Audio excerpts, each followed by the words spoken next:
একজন কাপড় ব্যবসায়িক মহিলা জামাত ইসলামের নিবন্ধন বাতিল চায়। ও সরি, তাকে তো শুধু কাপড় ব্যবসায়িক বললে হবে না, কারণ উনি তো একজন প্রফেশনাল কাপড় ব্যবসায়ী, যে কিনা লাইভে এসে তার শরীরের অঙ্গ দেখিয়ে মানুষকে কাপড় কেনার জন্য আকর্ষণ জাগায়, যার কিনা লাঙ্গের কোনো অভাব নাই। সেই দেহ ব্যবসায়িক সেই কাপড় ব্যবসায়িক মহিলা বলে জামাত ইসলাম নাকি নারীদেরকে পর্দায় রেখে নারীদের স্বাধীনতা নষ্ট করতে চায়। অথচ আল্লাহ কুরআনে নিজে বলছেন, ওয়াকারনা ফি বুয়ুতিকুন্না ওয়ালা তাবাররাজনা তাবাররুজাল জাহিলিয়াতিল উলা। হে নারী, তোমরা ঘরে অবস্থান করো, জাহেল মূর্খ নারীদের মতো রাস্তাঘাটে বেপরদায় চলাফেরা করিও না। এই কথা আল্লাহ নিজে বলছেন। আর এই কাপড় ব্যবসায়িক, চামড়া ব্যবসায়িক মহিলা বলতেছে পর্দা নাকি নারীদের স্বাধীনতা নষ্ট করে।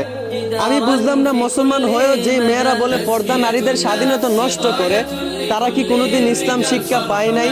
তাদের মা বাবা কি তাদেরকে কোনোদিন ইসলাম শিক্ষা দেয় নাই? এইটাই কি তাদের পারিবারিক শিক্ষা? আল্লাহ তো নিজে বলছেন নারী তোমরা পর্দায় থাকো, আর তারা বলে পর্দা নাকি নারীদের স্বাধীনতা নষ্ট করে। তারা কি আল্লাহর কথা তুচ্ছ মনে করে? দুইটা কথা সবসময় ভালো করে মনে রাখবেন। যেই মেয়েরা বলে জামাত ইসলাম নারীদের স্বাধীনতা নষ্ট করতে চায়, মনে রাখবেন ওইসব মেয়েদের মতলব খারাপ, তারা রাস্তাঘাটে অশ্লীলভাবে চলাফেরা করতে চায়।